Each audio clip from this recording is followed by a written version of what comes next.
بسم اللہ الرحمن الرحیم۔ السلام علیکم۔ صلیبیوں کی جاسوسی اور تخریب کاری اور مسلمان نوجوانوں کی کردار کشی کے طریقے اناڑیوں والے نہیں تھے۔ ان کے اس فن کے ماہرین انسانی فطرت کی کمزوریوں اور مطالبات سے اچھی طرح واقف تھے۔ ان کی نظر سلطان ایوبی کی فوج اور انتظامیہ کے ہر افسر پر تھی۔ ادھر عرب کے امراء وزراء اور مختلف ریاستوں کے مسلمان حکمرانوں کی خامیوں سے بھی وہ آگاہ تھے۔ ان کی کوشش یہ ہوتی تھی کہ زیادہ سے زیادہ حکمران اور حاکم ان کے زیر اثر ہو جائیں اور سلطان ایوبی کے خلاف لڑنے پر آمادہ ہو جائیں۔ یہودی اپنی دولت اور اپنی لڑکیوں کی صورت میں ان کی پوری مدد کر رہے تھے۔ ان کفار کے ماہرین نے مسلمان حکمرانوں وغیرہ کو چند ایک زمروں میں تقسیم کر رکھا تھا۔ ایک زمرے میں انہیں رکھا گیا تھا جو ایک دو خوبصورت اور شوخ لڑکیوں، شراب اور زر و جواہرات کے عوض اپنا ایمان بیچ ڈالتے تھے۔ دوسرے زمرے میں وہ تھے جو اپنی الگ ریاست بنا کر اس کے خود مختار بادشاہ بننے کے خواب دیکھا کرتے تھے۔ تیسرے میں وہ تھے جو ملک و ملت کے وفادار اور پکے مسلمان تھے۔ ان میں سے صلیبی یہ دیکھتے تھے کہ کون اثر و رسوخ والا ہے، جسے ہاتھ میں لیا جائے تو وہ سلطان ایوبی کی خفیہ پالیسیوں اور پروگراموں سے قبل از وقت اطلاعات دے سکتا ہو، اور ان میں کون ایسا ہے جس کا فوج کے کچھ حصے پر اثر ہو اور وہ اس حصے کو اپنی سلطنت کے خلاف باغی کر سکتا ہو۔ ان پکے دینداروں اور مجاہدوں کو ہاتھ میں لینے کے لیے ان کے پاس کچھ طریقے تھے، جن میں ایک اغوا کرنا اور اسے اپنا اتحادی بنانا تھا۔ ایک طریقہ قتل کا بھی تھا، لیکن قتل کم ہی کرائے جاتے تھے۔ اگر ضرورت پڑے تو قتل حسن بن صباح کے پیشہ ور قاتلوں سے کرایا جاتا تھا۔ نائب سالار حبیب القدوس ایسا حاکم تھا جس کو قتل کرانے سے کچھ حاصل نہیں ہو سکتا تھا، اسے ہاتھ میں لینا تھا۔ جیسا کہ بتایا جا چکا ہے کہ مصر کی فوج کی 5000 نفری اس کی مرید تھی۔ صلیبیوں کے مسلمان ایجنٹوں نے انہیں بتایا تھا کہ یہ شخص ایمان نہیں جان دینے والا ہے اور اس میں اتنا شدید جذبہ اور غیر معمولی اہمیت ہے کہ اگر اسے اپنے انہی دستوں کے ساتھ 1,00,000 کے لشکر کے خلاف لڑایا جائے تو شام کا سورج اتنی جلدی افق میں نہیں گرے گا جتنی جلدی اس کے آگے دشمن کی لاشیں اور ہتھیار گریں گے۔ صلیبیوں نے تجربہ کر لیا تھا۔ وہ اس طرح کہ انہوں نے کبھی اس کے پاس کوئی نوجوان اور غیر معمولی طور پر خوبصورت لڑکی، ایک نادار یتیم اور مظلوم لڑکی کے بحروپ میں مدد لینے کے لیے بھیجی، کبھی کسی لڑکی کو کسی اور ذاتی کام سے بھیجا۔ ضیافتوں اور کھیل تماشوں میں بڑی بڑی حسین لڑکیاں اس کے پیچھے ڈالی، مگر وہ اس چال میں نہ آیا جیسے پتھر ہو۔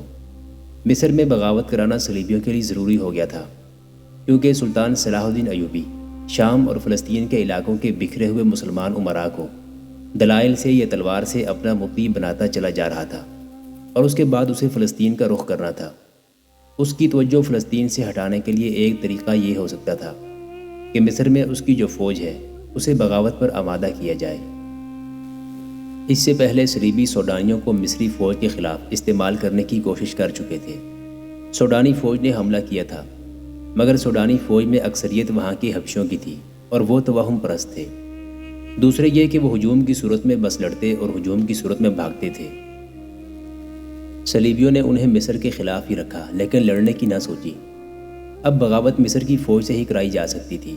اس کے لیے انہوں نے جو موضوع سالار دیکھا وہ حبیب القدوس تھا۔ جاسوسوں اور ماہرین نے اس کے اغوا کا فیصلہ کیا اور حسن بن صباح کے فرقے کے فدائیوں کو منہ مانگی اجرت دے کر ان سے اغوا کرا لیا۔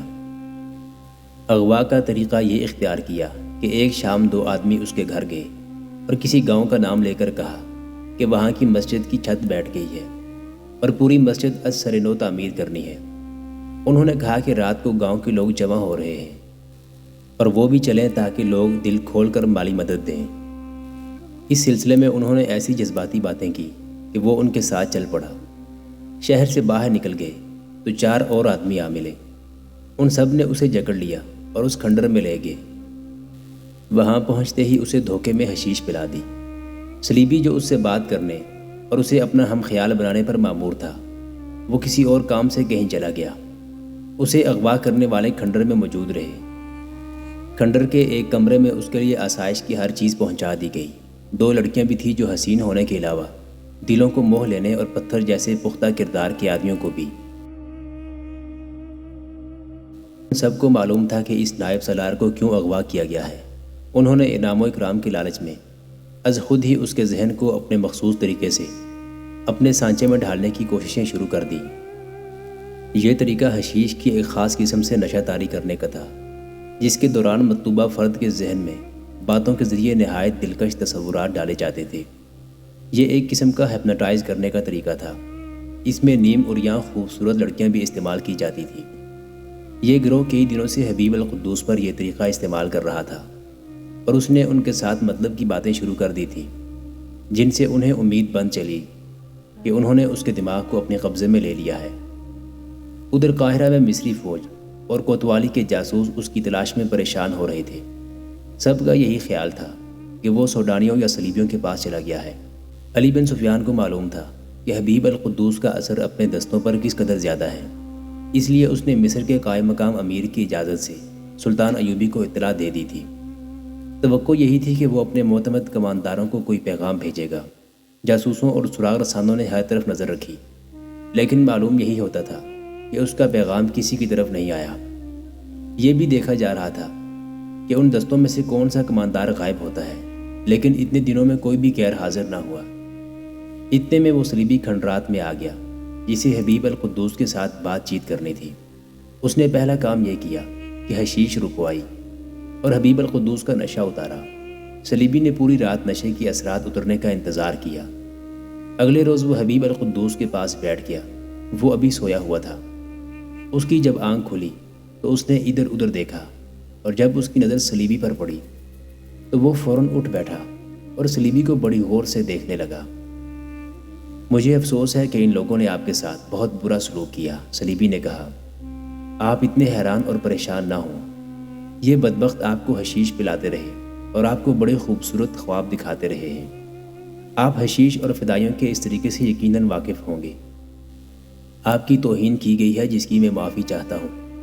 میں آپ کو کوئی خواب نہیں دکھاؤں گا، بڑی خوبصورت حقیقت آپ کے سامنے رکھوں گا۔ اپنے آپ کو قیدی نہ سمجھیں۔ میں آپ کا رتبہ اونچا کروں گا، کم نہیں ہونے دوں گا۔ یہ لوگ دھوکے میں مجھے یہاں لے آئے تھے، حبیب القدوس نے کہا۔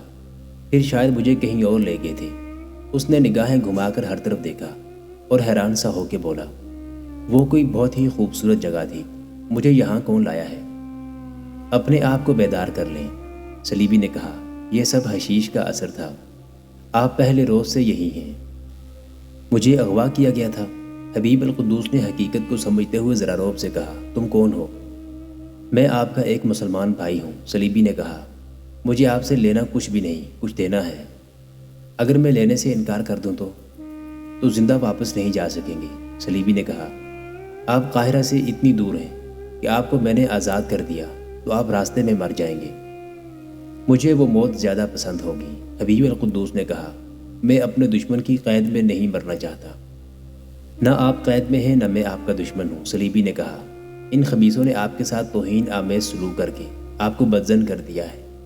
مجھے آپ سے کچھ ضروری باتیں کرنی ہیں۔ ان باتوں کے لیے مجھے اغوا کر کے اتنی دور لانے کی کیا ضرورت تھی؟ اگر میں یہ باتیں قاہرہ میں آپ کے ساتھ کرتا تو ہم دونوں قید خانے کے تہہ خانے میں ہوتے، صلیبی نے کہا۔ وہاں قدم قدم پر علی بن سفیان اور کوتوال غیاث بلبیس نے جاسوس کھڑے کر رکھے ہیں۔ حبیب القدوس کا ذہن صاف ہو چکا تھا، اس کا دماغ سوچنے کے قابل ہو گیا تھا۔ وہ جان گیا کہ وہ صلیبی تخریب کاروں کے چنگل میں آ گیا ہے۔ اس نے پوچھا، تم صلیبیوں کے آدمی ہو یا سوڈانیوں کے؟ میں مصر کا آدمی ہوں، اس نے جواب دیا۔ اور آپ بھی مصری ہیں؟ آپ بغدادی، شامی یا عربی نہیں، مصر مصریوں کا ہے۔ یہ نور الدین زنگی اور صلاح الدین ایوبی کے خاندان کی جاگیر نہیں، یہ اسلامی ملک ہے۔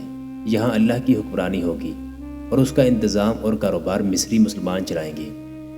کیا آپ نے کبھی محسوس نہیں کیا کہ ہم پر حکومت کرنے والے بغداد اور دمشق سے آئے ہیں اور انہوں نے مصر کو شام کے ساتھ ملا کر ایک سلطنت بنا لیا ہے؟ تم مجھے مصر کو صلاح الدین ایوبی سے آزاد کرانے پر اکسا رہے ہو۔ میں جانتا ہوں کہ آپ صلاح الدین ایوبی کو پیغمبر نہیں تو پیر و مرشد ضرور سمجھتے ہیں، صلیبی نے کہا۔ میں اس کے خلاف کوئی بات نہیں کروں گا۔ ایوبی میں بہت سی خوبیاں ہیں، میں بھی اسے اتنا ہی پسند کرتا ہوں جتنا آپ کرتے ہیں، مگر ہمیں یہ سوچنا چاہیے کہ وہ کب تک زندہ رہے گا۔ اس کے بعد مصر اس کے جس بھائی یا بیٹے کے ہاتھ آئے گا، اس میں صلاح الدین ایوبی کی خوبیاں نہیں ہوں گی۔ مصر ایک اور فرعون کے قبضے میں آ جائے گا۔ مجھ سے تم کیا کام لینا چاہتے ہو؟ اگر آپ میری بات سمجھ گئے ہیں تو میں آپ کو بتا سکتا ہوں کہ آپ کیا کر سکتے ہیں، صلیبی نے جواب دیا۔ اگر آپ کے دل میں شک ہے تو مجھ سے پوچھیں، پہلے اپنا شک رفع کریں۔ آپ سوچ لیں، آپ ابھی ابھی جاگے ہیں، ان بدبختوں کی دی ہوئی حشیش کا بھی آپ پر اثر ہے۔ میں آپ کے لیے ناشتہ بھجواتا ہوں۔ اتنے دنوں آپ کو کسی نے نہانے نہیں دیا، میں آپ کو ایک چشمے پر لے چلوں گا۔ وہ اٹھا اور باہر نکل گیا۔ تھوڑی دیر بعد ایک اور آدمی آیا۔ اس نے کہا، میرے ساتھ چلیں، ناشتے سے پہلے نہا لیں۔ کھنڈر سے اسے کسی ایسے راستے سے نکالا گیا جو پہاڑیوں میں چلا گیا تھا۔ کچھ آگے ایک چشمہ تھا جس کا شفاف پانی چھوٹے سے قدرتی تالاب میں جمع ہو رہا تھا۔ وہ پہاڑیوں سے گھوم کر چشمے کی طرف گئے تو وہاں دو لڑکیاں بالکل ننگی نہا رہی تھیں اور ایک دوسری پر ہاتھوں سے پانی پھینک رہی تھی۔ حبیب القدوس رک گیا اور اس نے منہ دوسری طرف پھیر لیا۔ لڑکیاں چیختی بھاگ اٹھیں۔ اس ویرانے میں ایسی حسین اور برہنہ لڑکیاں جن اور چڑیلیں لگتی تھیں۔ حبیب القدوس نے ادھر ادھر دیکھا، ہر طرف پہاڑیاں تھیں۔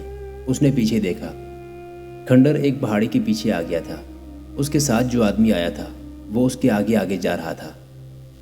حبیب القدوس نے لپک کر ایک بازو اس کی گردن کے گرد لپیٹ دیا اور بازو کا شکنجہ تنگ کر کے اس نے دوسرے ہاتھ سے اس کے پیٹ میں پوری طاقت سے 3-4 گھونسے مارے۔ یہ آدمی دم گھٹنے سے مر گیا۔ حبیب القدوس نے اسے گھسیٹ کر ایک گھنی جھاڑی کے پیچھے پھینک دیا اور خود بھاگ اٹھا۔ اس نے ایک پہاڑی میں سے راستہ دیکھ لیا تھا۔ وہاں پہنچا تو ایک آدمی برچھی تانے کھڑا تھا۔ اس نے اتنا ہی کہا، واپس۔ وہ نہتا تھا، سر جھکا کر پیچھے کو مڑا۔ چند قدم ہی چلا ہوگا کہ وہ صلیبی اس کے سامنے آن کھڑا ہوا۔ وہ مسکرا رہا تھا۔ میں آپ کو دانش مند سمجھتا ہوں، صلیبی نے کہا۔ آپ اس علاقے سے نکل نہیں سکتے۔ احمق نہ بنے، نہا لیں، میرے ساتھ آئیں۔ وہ جھیل سے نہا کر نکلا اور کپڑے پہنے۔ صلیبی اسے اپنے ساتھ لے آیا۔ راستے میں اس نے صلیبی سے پوچھا، یہ لڑکیاں تمہارے ساتھ ہیں؟ اس ویرانے میں ایسی رونق ساتھ رکھنا ضروری ہے، صلیبی نے کہا۔ کیا آپ کی 3 بیویاں نہیں؟ اگر آپ کو ان کے ساتھ دلچسپی نہیں تو نہ صحیح۔ اگر آپ تنہائی یا گھبراہٹ محسوس کریں تو ان لڑکیوں میں سے کسی کو بھی اپنے ساتھ رکھ سکتے ہیں۔ اتنے میں ایک لڑکی ناشتہ لے کر آئی۔ حبیب القدوس اسے دیکھتا رہا۔ لڑکی اس کے پاس بیٹھ گئی اور صلیبی باہر نکل گیا۔ لڑکی نے باتوں اور اداؤں سے اس پر طلسم طاری کر دیا۔ بہت دیر بعد جب صلیبی واپس آیا اور لڑکی چلی گئی تو حبیب القدوس کو افسوس سا ہوا۔ آپ آزاد مصر کے سالار اعلیٰ ہوں گے، صلیبی نے اسے کہا۔ آپ کے دستوں میں جو 3000 پیادے اور 2000 سوار ہیں وہ آپ کے مرید ہیں۔ آپ ان کی مدد سے مصر کی حکومت پر قبضہ کر سکتے ہیں۔ صلاح الدین ایوبی حملہ کرے گا تو کیا میں انہی دستوں سے مصر کو اسے بچا لوں گا؟ سوڈانی مسلمان جو کبھی مصر کی فوج میں ہوا کرتے تھے ہمارے ساتھ ہوں گے، صلیبی نے کہا۔ صلاح الدین ایوبی کی فوج میں جو مصری ہیں ان تک ہم خبر پہنچائیں گے کہ یہ خانہ جنگی نہیں بلکہ مصری مصر کو آزاد کرانے کے لیے لڑ رہے ہیں۔ آپ اپنے دستوں سے بغاوت کرائیں، آپ کو جنگی طاقت دینا ہمارا کام ہے۔ اس آدمی نے لمبی تفصیل سے اسے اپنا منصوبہ بتایا۔ حبیب القدوس اب انکار نہیں کر رہا تھا بلکہ یوں سوال کر رہا تھا جیسے وہ قائل ہو گیا ہو۔ میں واپس قاہرہ نہیں جاؤں گا تو بغاوت کیسے کراؤں گا؟ حبیب القدوس نے پوچھا۔ آپ واپس نہیں جائیں گے، صلیبی نے کہا۔ آپ یہیں سے اپنے قابل اعتماد ساتھیوں کو پیغام دیں گے، اس کا انتظام ہم کریں گے۔ آپ نے ہمارے ایک قیمتی آدمی کو مار ڈالا ہے، ہم آپ کو قتل کر سکتے ہیں۔ ہمارے بازو اتنے لمبے ہیں کہ آپ کے خاندان کے بچے بچے کو قتل کر سکتے ہیں۔ اگر آپ نے ہمیں دھوکہ دیا تو ہم ایسا کر کے دکھا بھی دیں گے۔ پھر مجھے یہاں لمبے عرصے کے لیے رہنا پڑے گا، حبیب القدوس نے کہا۔ کچھ عرصہ تو لگے گا، صلیبی نے جواب دیا۔ میری ایک ضرورت پوری کر دو، حبیب القدوس نے کہا۔ تم نے مجھے 2 لڑکیاں پیش کی ہیں، میں گناہ سے بچنا چاہتا ہوں۔ ایسا بھی ہو سکتا ہے کہ میں اتنی حسین لڑکی میں الجھ کر اپنا اصل مقصد بھول جاؤں۔ اس کی بجائے یہ انتظام کر دو کہ میری سب سے چھوٹی بیوی کو، جس کا نام زہرا ہے، یہاں لے آؤ۔ اسے میں پیغام رسانی کے لیے بھی استعمال کر سکوں گا۔ اسے اغوا کرنا پڑے گا، صلیبی نے کہا۔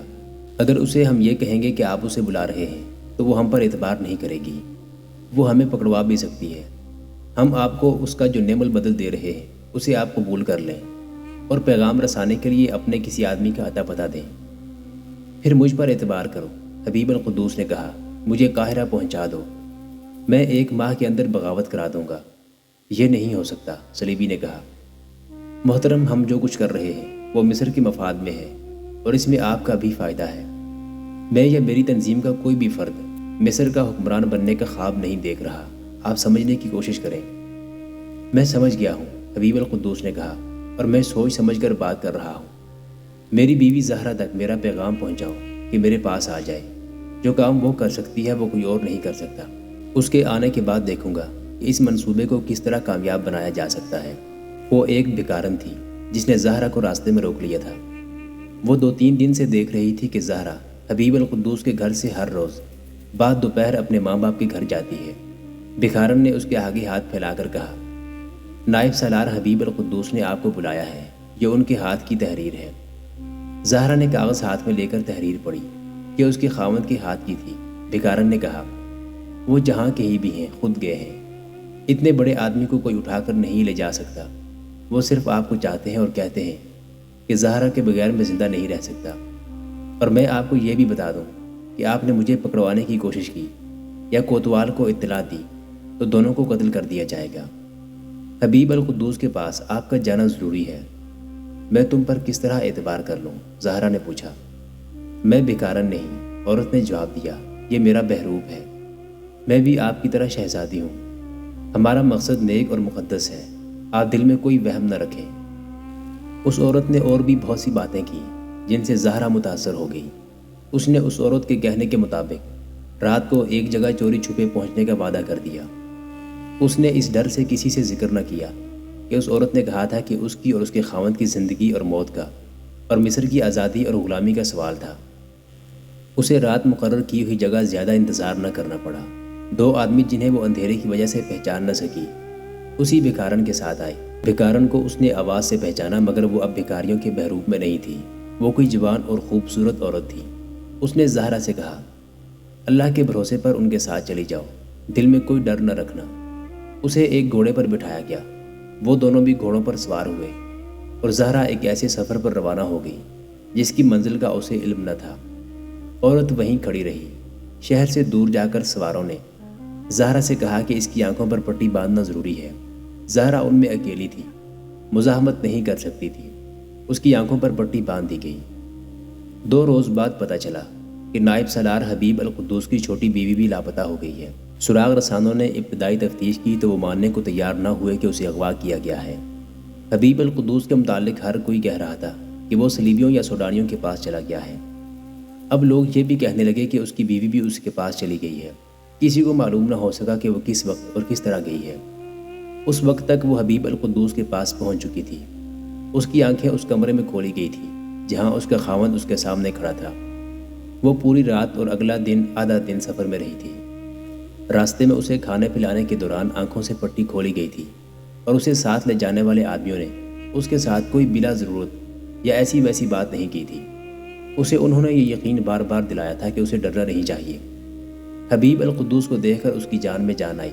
اس کے ساتھ صلیبی بھی تھا۔ حبیب القدوس نے زہرا سے کہا، یہ ہمارا دوست ہے اور اپنے آپ کو یہاں قیدی نہ سمجھنا۔ تم بہت تھکی ہوئی ہو، آج رات آرام کر لو، کل صبح تمہیں بتائیں گے کہ ہم کیا کرنے والے ہیں۔ تم اکثر کہا کرتی ہو کہ مردوں کی طرح جہاد میں شریک ہونا چاہتی ہو۔ میرے اس دوست نے تمہارے لیے بڑا اچھا موقع پیدا کر دیا ہے۔ صلیبی انہیں اکیلا چھوڑ کر باہر نکل گیا۔ زہرا ابھی نوجوانی کی عمر میں تھی اور اس کے حسن میں خاصی کشش تھی۔ جسم چھریرا اور طبیعت میں کچھ شوخی بھی تھی۔ شام سے ذرا پہلے وہ 2 لڑکیاں جنہیں حبیب القدوس نے تالاب میں نہاتے دیکھا تھا اس کے کمرے میں آئیں اور زہرا کو بے تکلف سہیلیوں کی طرح اپنے ساتھ لے گئیں۔ یہ تھا تو ہیبت ناک کھنڈر، لیکن لڑکیاں جہاں رہتی تھیں وہ کمرہ سجا ہوا اور وہاں رنگین فانوس تھے۔ اس کمرے میں کھنڈر کا گمان نہیں ہوتا تھا۔ زہرا تھوڑے سے وقت میں ان میں گھل مل گئی۔ ان میں سے ایک لڑکی نے اسے کہا، تمہارے ماں باپ کتنے ظالم ہیں جنہوں نے تم جیسی نوخیز گلی کو اس بوڑھے کے قدموں میں پھینک دیا ہے۔ تمہیں اس نے خریدا تو نہیں تھا؟ ہاں، زہرا نے رنجیدہ لہجے میں کہا، اس نے مجھے خریدا تھا۔ میں بھاگ کر کہیں جا بھی تو نہیں سکتی۔ اگر کوئی پناہ مل جائے تو بھاگ جاؤ گی؟ اگر یہ پناہ میری موجودہ زندگی سے بہتر ہوئی تو میں ضرور بھاگوں گی، زہرا نے کہا اور پوچھا، اس نے مجھے یہاں کیوں بلایا ہے؟ تم لوگ کون ہو؟ کیا یہ مجھے بیچ رہا ہے؟ اگر تم ہمارے پاس آ جاؤ تو شہزادی بن کے رہو گی، ایک لڑکی نے اسے کہا۔ ہم تمہیں بتا دیں گی کہ ہم کون ہیں، لیکن اس سے پہلے یہ دیکھنا ہے کہ تم ہمارے ساتھ رہنے کے قابل ہو بھی یا نہیں۔ تم ہمارے ساتھ باہر جا کر ہماری طرح کپڑے اتار کر تالاب میں نہا سکو گی؟ اس حیوان سے مجھے آزاد کرا دو تو جو کہو گی کروں گی، زہرا نے کہا۔ ایک آدمی زہرا کو کھانے کے لیے بلانے آ گیا۔ اس نے کہا کہ نائب سالار کھانے پر انتظار کر رہے ہیں۔ زہرا چلی گئی تو وہی صلیبی آ گیا جو حبیب القدوس کے ساتھ بات چیت کرتا رہا تھا۔ لڑکیوں نے خوشی کا اظہار کرتے ہوئے اسے بتایا، یہ لڑکی ہمارے کام کی ہے اور وہ اس بوڑھے خاوند سے سخت نفرت کرتی ہے۔ اگر تم اجازت دو تو اسے اپنے رنگ میں رنگ لیتی ہیں۔ تم نے دیکھ لیا ہے یہ کتنی خوبصورت ہے، اس میں شوخی بھی ہے اور اس کا جسم سختی برداشت کر سکتا ہے۔ تربیت کی ضرورت ہے۔ لیکن میں یہ سوچ رہا ہوں کہ یہ شخص تو کہتا تھا کہ اسے اپنی بیوی پر اعتماد ہے اور وہی پیغام رسانے کا کام کر سکتی ہے۔ صلیبی نے کہا، اگر یہ لڑکی اس شخص سے نفرت کرتی ہے تو اسے دھوکہ دے گی اور ہم سب کو پکڑوائے گی۔ اس کا مطلب یہ ہوا کہ ہمیں اس معاملے میں جلد بازی نہیں کرنی چاہیے۔ یہ آدمی ہمارے فریب میں آ گیا ہے۔ مجھے مصری مسلمان اور وطن پرست سمجھتا ہے۔ ہمارا کام کرنے کو تیار ہو گیا ہے۔ اگر یہ لڑکی اسے دھوکہ دینے کی سوچ سکتی ہے تو ہم اسے استعمال کر سکتے ہیں۔ میں اسے پرکھوں گا۔ تم رات کو تھوڑی دیر کے لیے اسے میرے پاس لے آنا، کسی بہانے باہر چلی جانا۔ کھانے کی کچھ دیر بعد لڑکیاں پھر اسے ہنسنے کھیلنے اور گپ شپ کے لیے لے آئیں۔ اسے پہلے سے زیادہ بے تکلف بلکہ کسی حد تک بے حیا کر لیا۔ صلیبی آ گیا اور لڑکیاں کسی بہانے سے باہر نکل گئیں۔ صلیبی نے زہرا سے وہی باتیں کی جو لڑکیاں اس کے ساتھ کر چکی تھیں۔ صلیبی نے اسے اپنے معیار کے مطابق پرکھا اور اسے بازو سے پکڑ کر اپنے قریب کرنے لگا تو زہرا نے اپنا بازو چھڑا کر کہا، میں ایسی عام اور سستی چیز نہیں کہ ذرا سے اشارے پر آپ کی گود میں گر پڑوں گی۔ صلیبی کو اس کی یہ بات بہت پسند آئی۔ لڑکی ہر کسی کے ہاتھ آنے والی نظر نہیں آتی تھی، البتہ اس نے یہ دیکھ لیا کہ زہرا میں وہ جوہر موجود ہے جو ان کی جاسوس اور تخریب کار لڑکیوں میں ہوتے تھے۔ ذرا تربیت کی ضرورت تھی۔ اسے بھی زہرا نے بتایا کہ اسے اپنے خاوند سے نفرت ہے، لیکن وہ چونکہ مجبور ہے اور نفرت کا اظہار نہیں کر سکتی، اس لیے وہ سمجھتا ہے کہ وہ اسے چاہتی ہے۔ محترم ناظرین، سلطان صلاح الدین ایوبی کی تاریخ پر مشتمل سیریز دیکھنے کے لیے چینل کو سبسکرائب ضرور کر لیں۔ گزشتہ اقساط دیکھنے کے لیے چینل پر پلے لسٹ کا وزٹ کریں۔ ویڈیو کو لائک اور شیئر ضرور کیجیے۔ آج کی قسط کے بارے میں کمنٹ باکس میں اپنی رائے سے آغاز ضرور کریں۔ اللہ آپ کا حامی و ناصر ہو۔